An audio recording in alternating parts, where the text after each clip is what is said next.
This is the Wheel of Time Spoilers podcast. Your hosts are Seth Jacobson and Patrick Heiler. They walk into Shadar Logoth and basically safety, kind of? Sort of.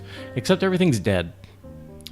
Yeah, we see a cool description in the first couple pages here, or the first few paragraphs anyway, of how beautiful Eredol really once was.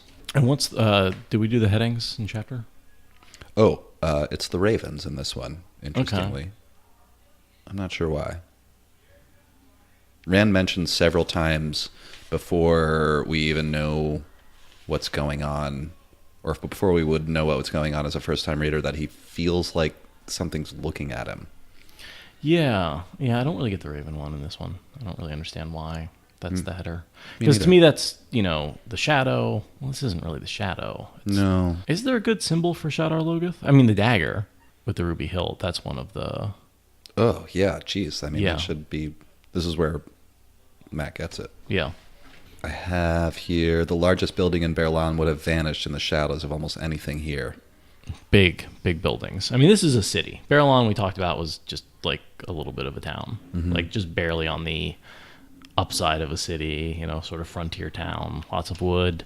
Mm-hmm. This is like marble buildings and domes and, construction that's amazing. Huge spires. And Yeah. I see Rand describes like an amphitheater at some point. He describes a place with many stone benches and things like that, where he clearly doesn't know what he's looking at, but it looks like an old-fashioned Greek amphitheater. Yeah, I often think of the old Roman and Greek ruins, just in terms of the architecture, when I'm thinking about the columns and the domes and all that kind of stuff. I was kind of thinking of is it St. Petersburg? I think with the huge towers with the big onion dome. I was kind of imagining they look something like that. Yeah, maybe like a cross between like a Greek architecture and a Russian architecture. Yeah, that's where my head went. Sure. I also underlined, and I thought Berlan was a city. Burn me, but Tom must have been laughing up his sleeve. Moraine and Land too, and they were. Yeah, I copied that one down. That's well, at perfect. least Tom was. Yeah, totally. We think we mentioned that a few times, that he was like, city. Yeah.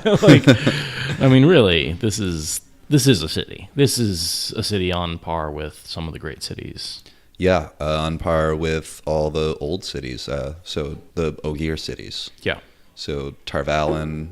Caemlyn is not one, right? Oh, no, Caemlyn's definitely one. Caemlyn's one? Yeah, Caemlyn's like... They often argue that Caemlyn versus Tarvalin. Oh, really? Well, and if you think Caemlyn is, Camelot. Yeah, I guess. Yeah. I always imagined it as a bit dirtier, kind of more urban than Tarvalin, whereas Tarvalin's like this art. Yeah. I don't know if that's accurate. That's just the way I saw it. I think of Caemlyn as the most quote-unquote modern city. It's also got doesn't it have the old city, new city dynamic? So that's, I guess part of it too is why I might have imagined it as like a dirtier place. Maybe. But I think there's definitely an argument to be made of Tarvalin versus Caemlyn is the greatest city the Tollocs built. I think that's fair. I think that Aes Sedai would say it was Tarvalin. I mean, I think New York is the greatest city and it's filthy. Yeah. Yep.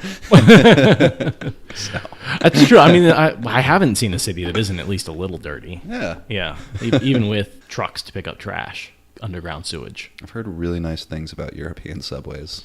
I just have never seen anything like the descriptions.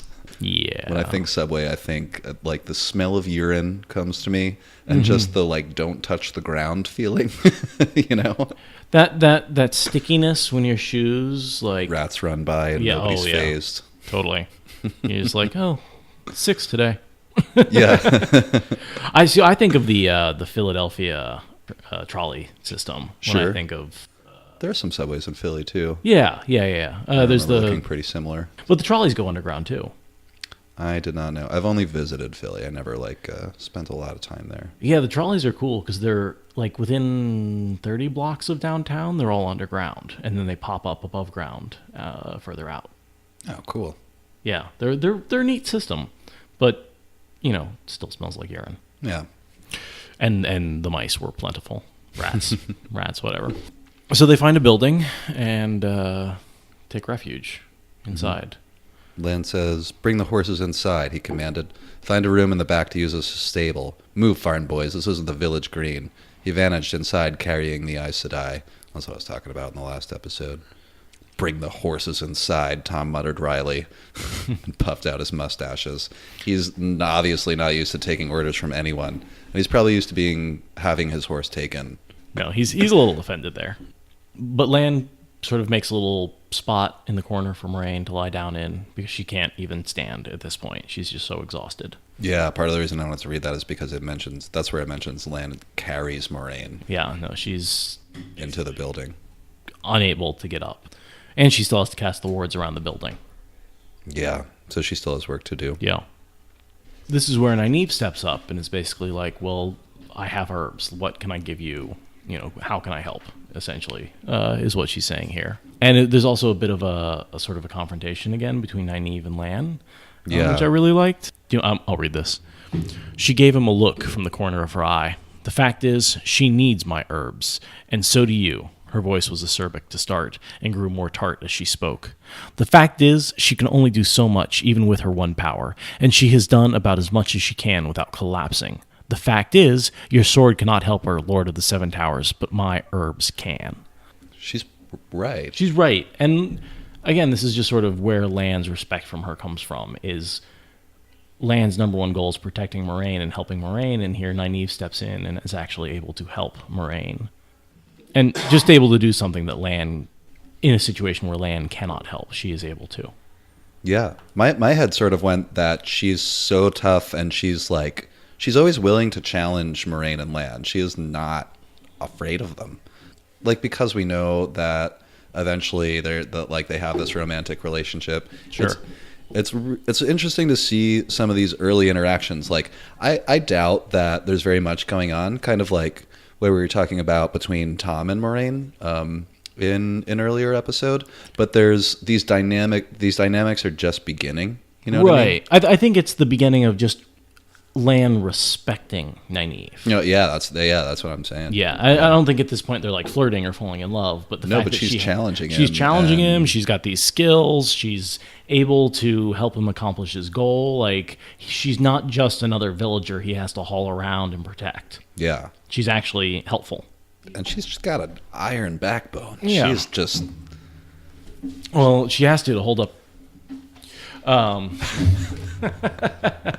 Anyway. Is Nynaeve very... well endowed? Yeah. Uh-huh.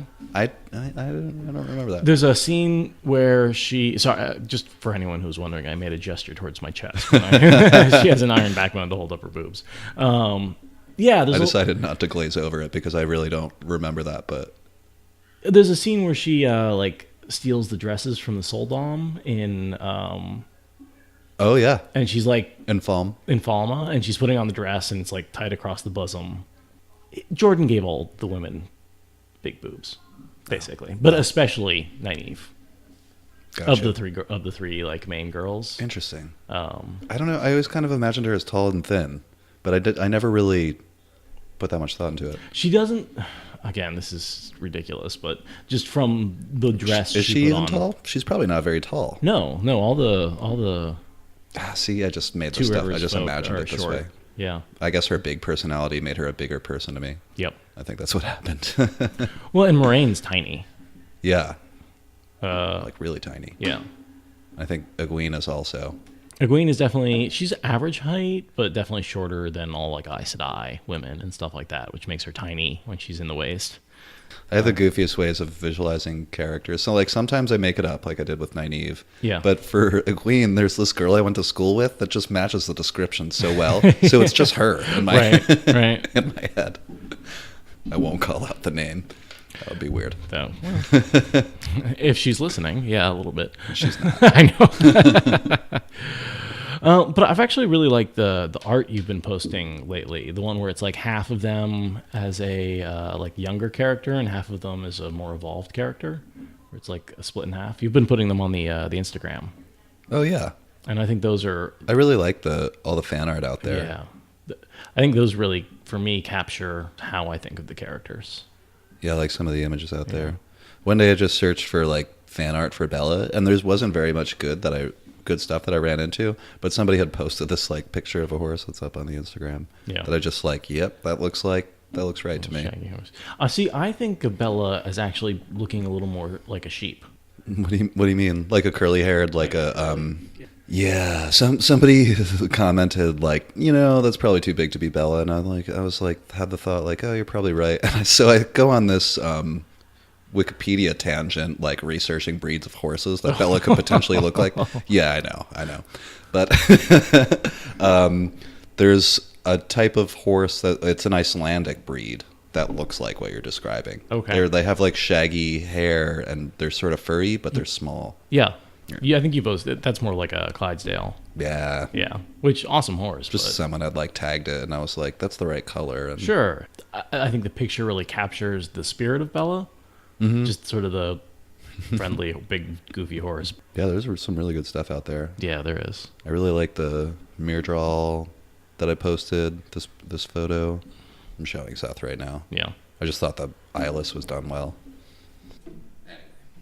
Yeah, I don't like it when it's just like they put in the eye sockets, but just like put blank skin in there. Yeah, I imagine that, there's just nothing there. Yeah. Because it's creepier. Right.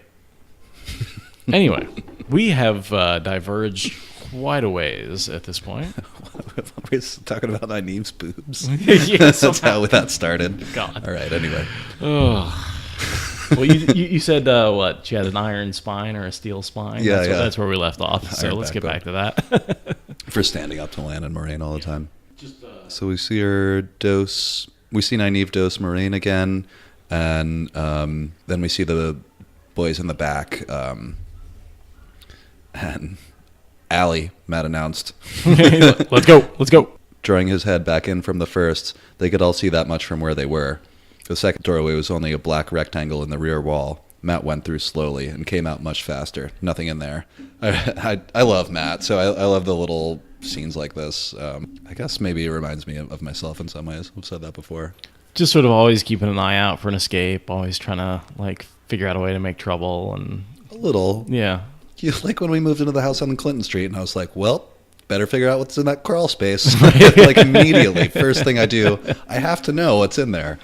Oh yeah, I think you left a footprint on the wall or something getting up into there. It's just nothing but like 30 years worth of dust. I was probably the first person to go up there in a real long time. Didn't we find like a jar of peanut butter or something like that? Yeah, like a really old one and a tarp. It looked like someone had been squatting there for a while. Oh yeah, well, it's not surprising. No, I think those houses were abandoned for a little. We digress again. All right, let's. I like this. I think you mentioned this quote in the last one, where Matt scowled and he was thinking about what happened back there, about the words. Well, you heard what Moraine said. It's as if some dead man was speaking with my mouth. I don't like it. His scowl grew deeper when Perrin chuckled, and just that, he's gonna have a lot of dead men in his mind. Yeah. And then Tom sort of corrects him, and I like. This is a really good quote from Tom. I was a little confused by this. I'm interested to hear your take on it. Do you want to go ahead and read that? Yeah. Perrin chuckled. Aemon's war cry, she said, right? Maybe your Aemon come back again. The way you go on about how dull Aemon's field is, I'd think you would like that, being a king and a hero reborn. Don't say that. Tom drew in a deep breath. Everybody stared at him now. That is dangerous talk. Stupid talk. The dead can be reborn, or take a living body, and it is not something to speak of lightly. He took another breath to calm himself before going on. The old blood, she said. The blood, not a dead man. I've heard that it can happen, sometimes. Heard, though I never really thought. It was your roots, boy.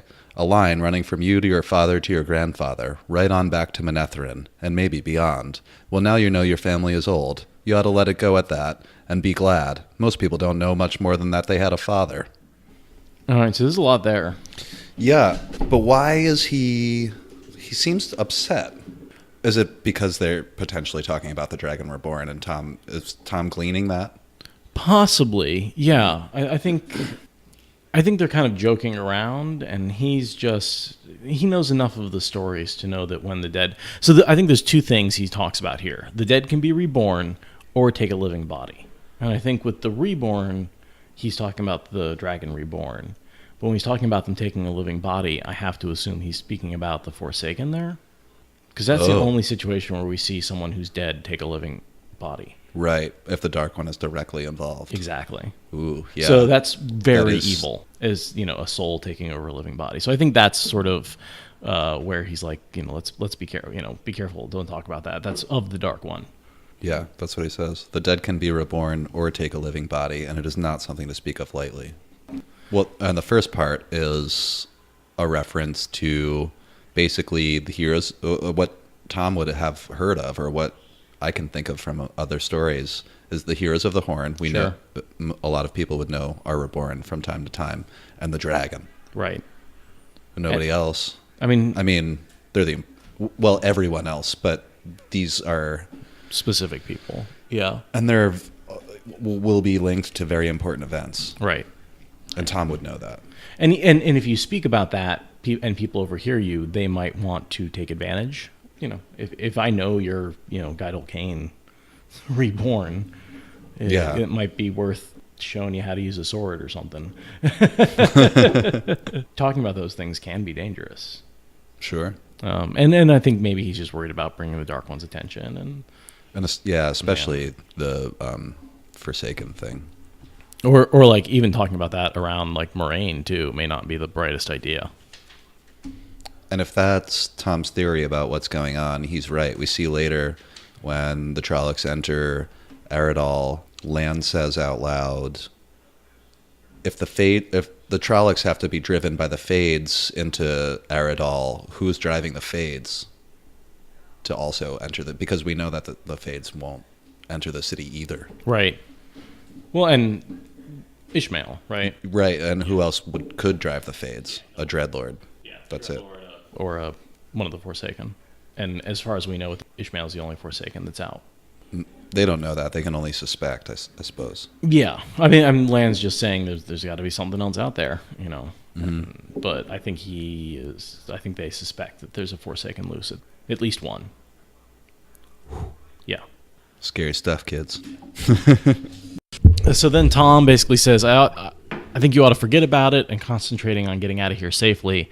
And then he's like, I'm going to go smoke my pipe. See you later. Yeah, he's like sick of this. He's Yeah. like, I'm going to go have a smoke. Because he doesn't want to saddle the horses. Oh. Yeah, we see Perrin do his own horse, start Lan's horse, and he's like complains at Matt. He's like, you going to unsaddle your horse? No one's going to do it for you. No. But Tom's out of there. He's like, all right, boys, have fun. Uh-huh. Yeah. That's why he leaves them alone, because he doesn't want to help with the horses. That's, yeah. And Pretty funny. leaving them alone leads to Matt saying, hey, let's get out of here. What do you say? Matt laughed. Let's go. We should ask Moraine, Perrin said, and Matt threw up his hands. Ask Moraine?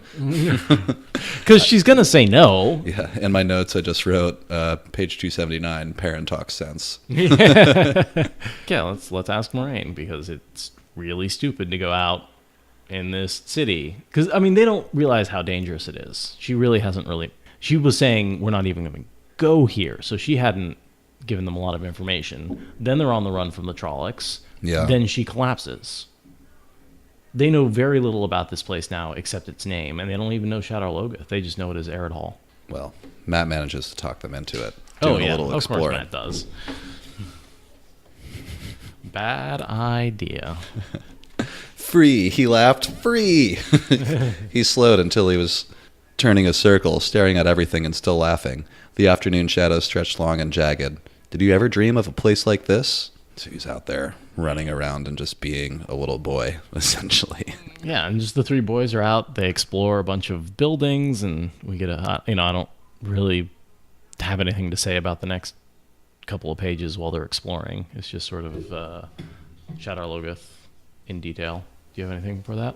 Yeah, no, not really. We got to see some interesting stuff that I think I already mentioned. Like, Rand describes something that sounds like an amphitheater, and he describes a room in a palace that he says could have fit everyone in Emmons Field. And so I'm imagining like an arena of some kind, or or even just a theater or with seating. I mean, there's not that many people in Emmons Field. Yeah, just a few thousand people. We have stadiums bigger than that in this small city. Yeah, I think high schools have stadiums bigger than that. Yeah. I'm sure. So they wander, and they're finding nothing but dust and rotting furniture and beautiful architecture, but a lot of collapsed buildings, until the sun basically starts to get near the horizon. Matt suggests that they climb one of the towers, and a man's voice says from behind them, "The towers are not safe." Rand leapt to his feet and spun around, clutched his sword hilt, and the others were just as quick. And they have a short exchange until Mordeth leads them away towards this treasure he says is there. But the only thing that I have for this is right after that. "Who are you?" Rand says. Rand thought the man's accent sounded odd, even after Berlan. Some words he pronounced strangely, so Rand could barely understand them. "What are you doing here? We thought the city was empty." And for that, I think I just wanted to say, we had a discussion about the Old Tongue in one of the episodes, and when exactly the Old Tongue turned into the New Tongue. Right. And, Mordeth can speak a language that Rand can understand, which makes sense. Just understand. So that Mordeth has an accent that's really different from the way Rand speaks. Yeah, I think after 1,000 years. Sure. Because I just thought that was interesting. Yeah. But he isn't speaking the Old Tongue. No. Yeah. No, he's not. It may show that the Old Tongue was known during the Tolloc Wars, but not necessarily spoken casually. He may have also learned from other travelers. Possibly. We see later they tell him they're heading to Camelin, and Mordeth kind of says, "Camelin." Yeah. And he just shrugs or something. I think he rolls it around on his tongue because it's like an unfamiliar word. He's never heard the word of the city Camelin before. I wonder what Camelin would have been during the Tolloc Wars. I don't remember. Something, though. I think it was there. It just was probably called something different. Yeah. I thought when they first run into him, he's sort of a little offended that they don't know who he is. Yeah. He's like, "I'm Mordeth." And they're like, "Uh-huh." He paused, as if expecting them to recognize the name. When none of them gave any sign of doing so, he muttered something under his breath and went on. Stupid kids don't know what that... All right, fine. He's like, "I'm Mordeth." "Oh, okay." And he's just... it is a little silly. Either that or he's like, "Suckers, I got you now." Yeah. I think he pops out when... Isn't Matt talking about treasure right before Moradin pops out? Yeah. Matt's yelling about treasure this whole scene. And so I think Moradin's been following them for a while, but it's finally dark enough. He's sticking to the shadows. He doesn't actually come out into the sun. He just sort of... Rand mentions the eyes in the page before this, or that he just feels like... He said when he's walking through the amphitheater area, where the place he describes that's full of stone benches, he says he feels like... He gets the distinct feeling that there are people who are looking at them, watching them walk through, and resenting their presence. I assume these are the trap souls of the people who were pulled into part of Shadar. Yeah. So he probably is being watched. Yeah. Mordeth tells them, "I just want your help carrying away all this treasure." If anyone ever tells you, "I just need your help carrying all this gold," would you... yeah, you can have some, totally. Sounds like a couple of those emails I got. Right. "I'm a Nigerian prince. I have all this gold. I just need your help." I just need your help. Oh, okay. Here's my bank account information. Yeah. Couldn't hire anyone with all that money. If it's too good to be true, it probably is. Yeah. And the next thing I have is, with a cry, Matt ran forward and fell to his knees in front of one of the piles. "Sacks," he said breathlessly, pawing through the gold. "We'll need sacks to carry all of this." "We can't carry it all," Rand said. He looked around helplessly. All the gold the merchants brought to Emmons Field in a year would not have made 1,000th part of just one of those mounds.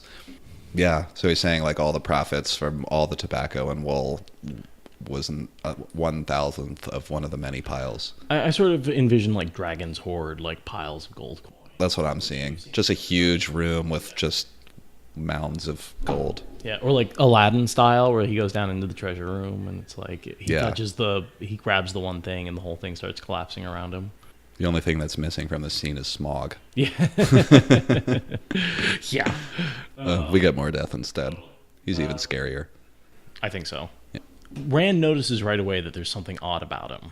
Rand thought, but he could not pick out what it was exactly. So he has that sort of sense in the beginning that there's something weird about this guy. Yeah. But he can't pick it out. Right after he gets upset when Matt mentions Tarvalin. No, even before that.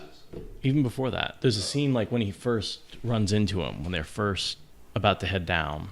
I thought you were talking about when he notices that Mordeth doesn't have a shadow. Oh, he actually notices something's off about Mordeth earlier, and I think he doesn't consciously see the fact that there's no shadow, but he notices that there's no shadow. That's Well, yeah, he may just be like kind of sensing the pure evil too. The flickering flames and shadows gave Rand his first good look at Mordeth, who hurried on without pausing, motioning him to follow. There was something odd about him, Rand thought, but he could not pick out what it was exactly.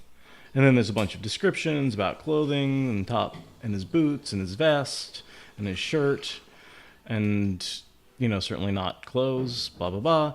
But it was not that which made him strange either. Then the corridor ended and he forgot about any oddities Mordeth might have. So basically the entire time, he's like, there's something odd about him. It's not his clothing. It's not this. It's not that. It's not that. And then he forgets about it because of the treasure.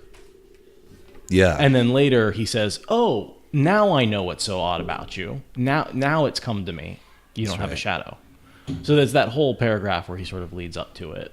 He was so shocked he said it out loud. Yeah. You don't have a shadow. The goblet fell from Matt's hand with a crash. This next couple of lines I thought was interesting, so I underlined it. Mordeth nodded, and for the first time his fleshy eyelids opened all the way. His sleek face suddenly appeared pinched and hungry. So, he stood straighter, seeming taller. It is decided. What is decided? Was he not going to consume them the whole time? If you look at my notes, I literally wrote, what is? ? I don't know either. I have the same exact question. I'm sort of wondering, I'm just having this thought right now. I'm sort of wondering if Mordeth was trying to decide whether or not to get them to bring the treasure out and infect other people and things, or just eat them because he's hungry. Yeah. I think what he's trying to get them to do is accompany them to the edge so he can take over one of their bodies. Oh. But then when they see that he doesn't have a shadow, he's realizing, oh, that's not going to succeed. Get that far. Get there. I'm going to try a different strategy. And what I think he tries to do is basically scare them into grabbing something. And I think it works. Abruptly, there was no seeming to it. Like a balloon, Mordeth swelled, distorted, head pressed against the ceiling, shoulders butting the walls. Hollow-cheeked, teeth bared in a rictus snarl, he reached out with hands big enough to engulf a man's head. So I think that's entirely illusion. I don't see why not. That becomes one of Fane's abilities later on, is to create illusions. And so I think that's Moradin's ability here, is all he's trying to do is scare them. And by scaring them, he gets Matt to do exactly what he wants, which is reach for a weapon on the pile of gold. So once he sees Matt pick up that dagger, he lets out this horrific scream. Yeah. Suddenly an agonized scream shivered in Rand's ears. Whose scream is that? That's what I was wondering. Is that Matt's scream? I don't know. When I read this, I wasn't sure. Suddenly an agonized scream, and then I'll just read this. We'll see what we get. Almost sobbing, he managed to inhale at last, just as he got the sword out of its sheath. Cautiously, he got to his feet, wondering which of his friends had given that scream. Perrin looked back at him wide-eyed from across the room, crouched and holding his axe back as if about to chop down a tree. Matt peered around the side of the treasure pile, clutching a dagger snatched from the trove. Something moved in the deepest part of the shadows left by the torches, and they all jumped. It was Mordeth, clutching his knees to his chest, and huddled as deep into the furthest corner as he could get. I was wondering if Matt cut Mordeth, but why would he even react to it, right? Because if you cut Mordeth with Mordeth's dagger, it doesn't. Yeah, I don't think that's what happened. Is it just more illusion? Is he just more trickery? He's acting like he's injured now. Like now they have. Yeah, I mean, I really think that he is trying to manipulate them into running out of there with the dagger. I think he's the one who screams. But I don't know, because basically Rand ends up with his cloak over his head on the ground.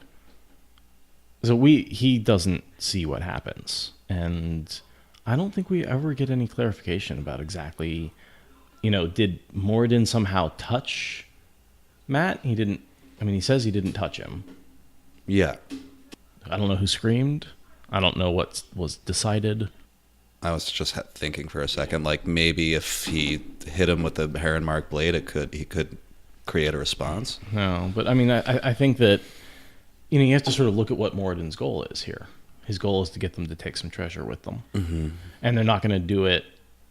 So maybe he's just trying to scare them into grabbing it and running. That must be what's happening. Yeah, that's the only thing that makes any sense. That's the only theory I can come up with for that interaction. Because then he just starts yelling, "You're all dead! You're all dead!" And he like turns into a smoke and goes into a crack in the wall. Right. "Let's get out of here," Perrin said faintly. But the treasure, Matt protested. "We can't just leave it now. I don't want anything of his," Perrin said. Mm-hmm. And then they grab him and haul him out of there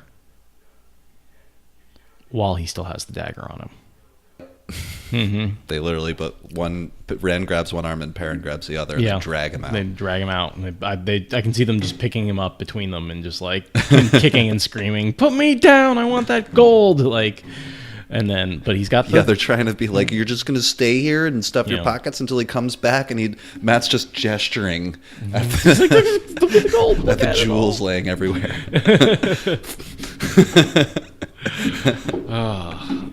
But, I wonder if he's already been a little corrupted with the dagger since he picked it up. It's possible. I think it's just Matt being Matt. Maybe. But he's always reckless. Always, but he should be scared. He's really drawn to the treasure after he picks up that dagger. He is. He really wants to get back to it. Yeah, and Moradin just basically takes off once Matt has the dagger in his hand.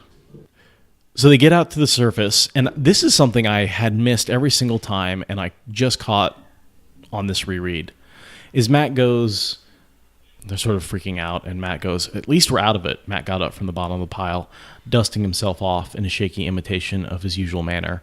"And at least and Perrin interrupts, "Are we?" Yeah, like, are we out of it? Are we out of it? But what do you think Matt was going to say? "At least I got some treasure." At least I got the dagger. Yeah. I missed that before, that, well, at least I got the dagger. Like, he was about to say that, and then Perrin totally interrupted him. They're just urging, I think it's Rand that says, "We stay in the middle of the street," he said hoarsely. They met his eyes. They looked as frightened as he felt. "Walk very fast," Matt agreed fervently. He just wants to get out of there now, knowing, like, he has the treasure, and he's like, "Well, at least I got this. Like, let's get out of here, though." So they basically run back they get back really fast, because they talk about the sun is actually touching the horizon, and they get back before it's below the horizon. Yeah. Doesn't the sun set in like 3-5 minutes, something like that, from the time it touches? How long does it take? I think Rand says that the sun was like behind the tops of the buildings. So not quite all the way at the horizon. Okay. Oh, I see. That the shadows of the buildings are what Moradin is in, not necessarily. Because it only takes about 2 minutes for the sun to go from touching the horizon to it moves its own diameter every 2 minutes. I didn't know that. But yeah, it says the shadows are long, like as they're going back, and they're like nervously creeping past the long shadows. So I'm imagining the sun's like, I'm gesturing to to Seth. I'm basically pointing at. You're basically doing the Hitler salute. Yeah, more or less. Yeah, just if for the angle, 10 degrees over the horizon, or so. 4 o'clock. Yeah. And so they get back to the main building, and they step through that ward, and the eyes disappear instantly. Yeah. That's them just getting to the ward that Moraine had set up earlier. And she freaks out a little bit when they get back. Mm-hmm. She questions them, like, did he give you anything? Did he touch you? Did he take anything? Because they all try and tell the story at once, and it takes her a while to get it all out of them. I feel like I remember noticing that Moraine doesn't directly ask, did you take anything at all? She doesn't say anything quite like that. Totally. Matt uses Aes Sedai tricks against her, know. So her quote is, did he touch you? He didn't. Did he give you anything? Well, he didn't give them the dagger. Right. He took the He dagger. stole the dagger. Or did you do anything for him? Well, they kind of went down into the basement, but they didn't like do any tasks. Yeah, they didn't follow through with what Right. he wanted. She doesn't quite phrase that question correctly. Do you have anything of his? Literally anything. You know, we've seen this before, but Lan isn't there. He's busy searching for the boys. Yeah. And Moraine is exhausted again, but this time to like the point of passing out. Was she just like blacked out for a second? And Well, at this point, she's recovered a little bit. yeah, this was an hour or two ago, but that's still Right. Yeah. She's managed to rest a little bit with the herbs, and she's able to actually do a little bit of channeling again, Yeah. but not much. And she's still definitely on the edge. So, we see Moraine not being very thorough in this scene, which she generally would be, or most of I said I would, but can't remember what we were talking about in a previous episode, but I brought this up before, when she's really tired and she's not very thorough and she's kind of emotional. Yeah, she's not speaking as carefully as she normally would. Yeah, she's just missing a small detail, which would be a small detail to anyone else, but yeah, for Moraine, it's a big deal. Yeah. Matt, here's a quote about Matt twisted away petulantly. Safe, you say, all that talk about Tollocs not coming here. What were we supposed to think? And this is him. I mean, it's a little bit of an excuse, but it's a little bit of him just like sort of being mistrustful and being like, oh, is this where he's like, you said it was safe? Yeah. Yeah. And it's like, she didn't say it was safe. She said the Trollocs. Like, she said the Trollocs won't go in there. Won't go there. It's like, think for a second. If the Trollocs are scared of something, what are the Trollocs afraid of? What are they afraid of? You should be too. Yeah, what are the Myrddraal afraid of? Yeah. They hadn't considered that, obviously. Yeah, clearly. I really like this description of Shadar. Suspicion and hate had given birth to something that fed on that which created it, something locked in the bedrock on which the city stood. Shadar still waits, hungering. That, to me, is where I get pretty much all my theories about like Shadar being the souls of the people. Who, suspicion and hate had given birth to this like mist that fed on the souls of the people who created it, and then locked into the bedrock. And Fane talks about that when he's looking for a place to root and grow and become separate from his body. Yeah. Right, because Shadar is essentially anchored in Fane's body, and that's how it's able to move around instead of the bedrock. But it needs a place to anchor again, to grow. And so I think that sort of anchoring it in the bedrock is really important for Shadar. And also having something to eat, living things. Oh yeah, it definitely wants living things. Yeah, totally. It needs souls to consume. So I did notice, other than the plants, everything is dead. Everything. Even I think the plants even are dried. Like there's no like birds or rodents or no. There's a scene where they say there's no tracks in the dust whatsoever. Insects or if this place was really overgrown like this, it would be turning back into a forest. It would be alive. There would be birds chirping, and it's overgrown right to the edge of the walls. Yeah. The walls are overgrown. I imagine a knife sharp edge where everything's just dead. They cross through and it's just dust. Yep. Yeah. So Shadar is consuming anything that comes in there. Absolutely. So Rand falls asleep here. Yeah, and he has a weird dream. Yeah. Do you have any thoughts about that one? When I read it, I puzzled over it for a second because I wanted it to mean something. But I think this is just a regular nightmare. There are two things that make me think it's not entirely a normal nightmare. It's just a short description, right? Oh, did you just find it? Yep. It's literally just a paragraph that he falls asleep, and the next paragraph he wakes back up again. So it's just a super short nap. Sleep did not come quickly, and once it did, he dreamed, muttering and kicking off his blankets. When he woke, it was suddenly... Right, there's a description somewhere in this chapter, I swear. Yeah. I wasn't seeing it, though. So, yeah, I think there's no reason for him to wake up, as far as I can tell. He just wakes up. And then he talks. He had no idea what had awakened him from his unpleasant dream. He had been a little boy again, carrying Tam's sword, with a cradle strapped to his back, running through empty streets, pursued by Mordeth, who shouted he only wanted his hand, and there had been an old man who watched them and cackled with mad laughter the whole time. Yeah. So There's significant things in this, Yeah. but I couldn't figure out. It doesn't seem it doesn't look like Tel'aran'rhiod. No, I think it's a normal dream for Rand.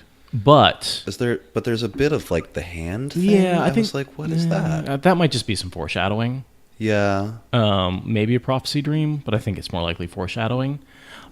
Was my first thought. It could potentially be a prophecy dream. But I think the old man standing in the corner and cackling is Ishmael watching him dream and laughing at the dreams. Oh. Yeah, I had no idea who the old man was. I'm pretty sure that's Ishmael. Watching him have a nightmare. Yeah, basically. And he's trying to track him down for the Tollocs and the Fades.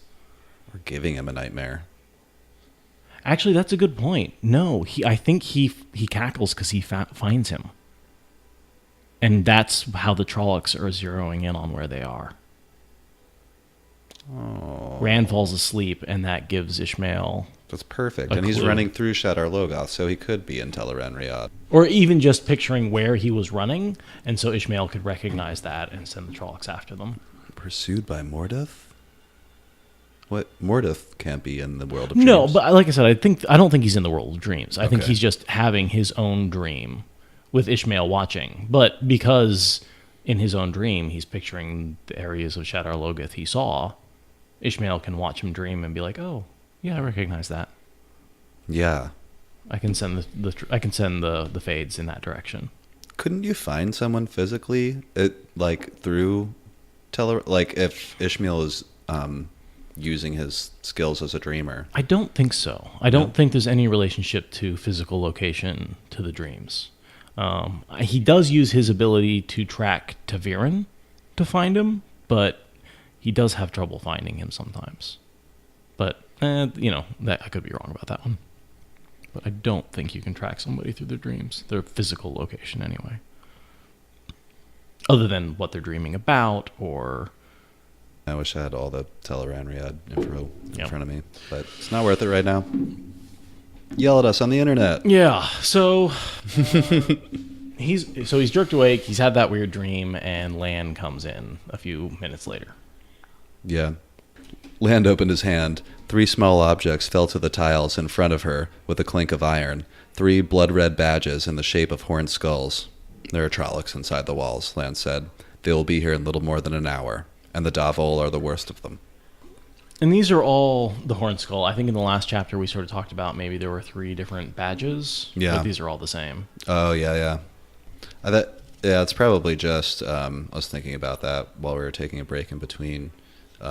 It's probably just the symbol for Tollocs. Probably. Yeah. Here's the quote about what forced the Murdral. Mm-hmm. And then Moraine basically lays out her plan about how she's rested enough that she can now use the one power to get them across the river. What is that what she's using the one power for? What exactly does she say? She says she can now implement her plan, but what is her plan? I mean, obviously it goes wrong pretty fast, but what is she trying to do? Here we go. We will make for the river. There, with our backs guarded by the water, I can raise a smaller ward that will hold the Tollocs and half-men back until we can make rafts and cross over. Yeah. So she thinks she can basically create a barrier now that she's rested. If they can get to the river, she can create a barrier to make like a small space between the party and with the river on one side and the Tollocs on the other. Yeah, I don't know how successful that would be. I guess just a barrier of air. Yeah. Yeah. I mean, she could build the protection weave. Don't we see Rand do this later? Well, oh, wait. We see a group of Ashamen do this later, for sure. But over a much We may larger see Rand space. do it as well. I don't know. We see someone do it. Protective domes go up frequently. Yeah. Yeah. But she could make a weave like that with air, which would be easier for her, and then just tie it off, and it would hold for a while. She wouldn't have to keep it up. Yeah. She knows how to tie off weaves at this Sure. point. Yeah. Okay. Sure. Why not? I believe that can work. That sort of thing doesn't hold forever, but No. for some hours, I think she could do it. Yeah. The idea of like making rafts and holding out long enough to do that seems a little far-fetched. For hours and hours, really? You think so? They wouldn't like bring in some way to break it down? I don't know either. Yeah. That thing about rafts is strange, but the rest makes sense to me. Yeah. I think she's just... I don't know what she's planning on doing. I think she's a little desperate. if they could make something to just float themselves on, they'd have to leave the horses behind. No, the horses can swim. I guess it's a deep river. I don't know how dangerous it is. But, I mean, she could push the raft across with the power. Again, depending on how much power she uses on the barrier. Yeah. It's not a sure thing, that's for sure. And they are desperate. Yeah. She knows they can't stay there or they'll be killed. Right, because the Tollocs are heading right for them. So they have to leave, and there's only one way for them to go. Toward the water. But I think... They're headed north now, right? Sort of. I mean, they were headed north until they turned and got herded into Shadar Logoth. Yeah, because they're in like a fork in between two rivers. We were looking at it before. Yeah. Oh, weird. I bought this book used, and there's like a teddy bear stamp in it. Probably from a library. I think they're headed north toward Arenell, right? Yeah, they're headed to the Arenell.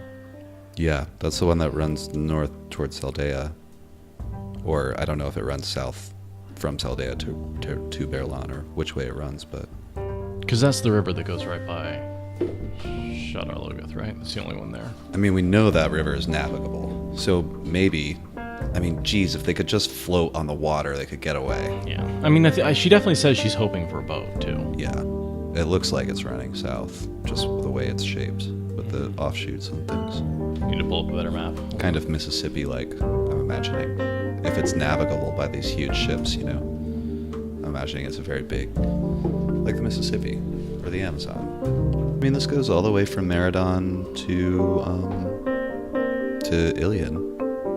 It goes through White Bridge all the way down to Ilion, to the sea.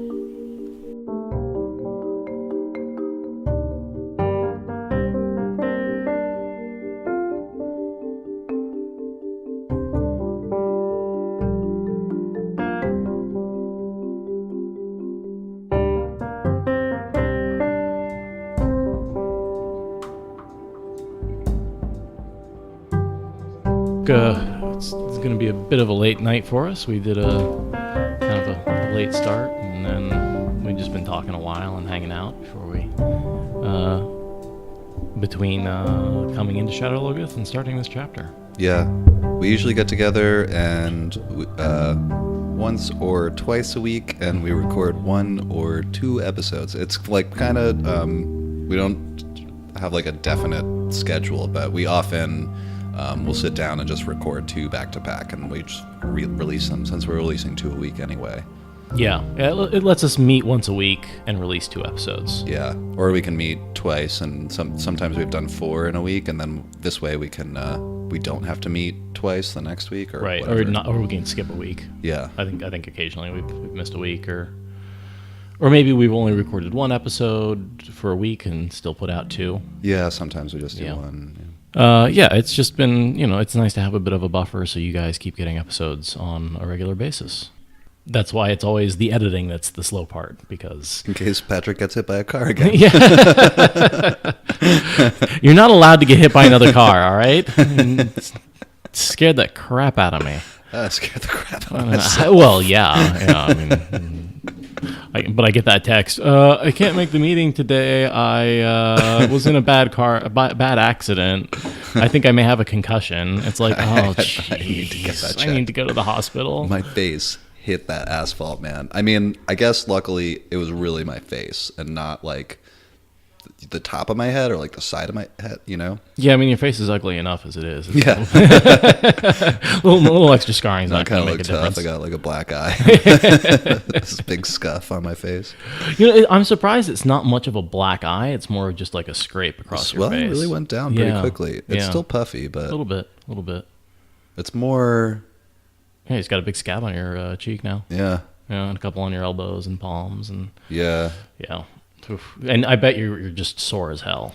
Yeah, totally. I feel like I worked out pretty hard. Yeah. I feel like I did a lot of push-ups. I think it was just from, my wrists must have hit first, or my palms. Like I caught myself, but I was going too fast to actually stop. Well, when you hit the pavement, that impact travels through your whole body. It's confusing. I honestly couldn't even tell you how I hit the ground. You get the vague knowledge that you're flying over your handlebars, and then I was rolling and I got up. I don't know what exactly happened. But I guarantee when you hit that ground, you can really that the shock wave that basically goes through your body can cause soreness and pain for a while afterwards. Yeah, I'm actually surprised that I don't really feel like shit. I just feel sore and beat up. But that happens. Right. I'm a pretty active guy, you know. Yeah. So do we get to blame the driver here? Is that what we're doing? I mean, I feel like... I'm going to blame the driver without knowing the facts. It's always the driver's fault. It's always the driver's fault. Right, because that's what all cyclists Right. say. No, but... well, I'm not entirely blameless. Yeah, but he popped out into the intersection a little bit where he shouldn't have been. Yeah, it was like making a kind of a quick right across the bike lane, and I was like flying because I like to do this thing where sometimes I just try to see how fast I can go. But you're in the bike lane. Yeah. Yeah, I'm blaming the driver for cutting you off in the bike lane. I was going so fast that I was telling you this before. I don't think we recorded it. No. I was going so fast that when I saw what was happening, I slammed on the brakes and I felt the rear tire begin to, I felt my butt begin to become weightless. And so I let go because I've made that mistake before. Yeah. When I was first kind of, getting experience as a bike commuter, where I lifted the back wheel from just pumping both brakes real hard at the same time. So I kind of let go and tried again, and it wasn't. Tried to get out of the way, but I really more just steered into rubbed to the side of the car, and I I don't know if my front wheel got caught on something, but the bike stopped. Was the bike all right? My back tire is out of alignment, but I think I might just be able to loosen it and kind of put it back on. Yeah. I don't know. I might bring it to my shop and just be like, hey, can you make sure this isn't gonna explode? I had a incident where I got right hooked and I went into the side of a van just in the bike lane, and yeah, it was something like that, except you were a little, I was a little kind of further ahead. Maybe my knee or my elbow hit the car, I'm not sure. Yeah. My elbow is pretty damn swollen. Yeah. And it's not as scraped as, I don't know, whatever. I'll be fine. Glad you're okay. Yeah. Yeah. All right. Stuff like that reminds me I'm alive, you know? Yeah, it reminds me I can die. Yeah. There's something about fear that makes you appreciate everything else. Yeah. Yeah. There's no doubt about that. If that makes any sense. No, totally. It definitely gets the adrenaline running. There's no doubt about that. Yeah. Kind of like Matt in that last scene there. Yeah. All of a sudden I was yelling at somebody in the old tongue. I don't know what. Just kidding. I didn't actually do that. Well, maybe I'll try it out next time. When I'm yelling at drivers, it sounds a little bit like the old tongue because it's so mangled. I've never had any problems with road rage or anything. It's never bitten me in the jaw. Anyway. I'll tell you about that one later. Thank you for listening to the Wheel of Time Spoilers podcast. Rate us in the Apple Podcast app or your favorite podcast client.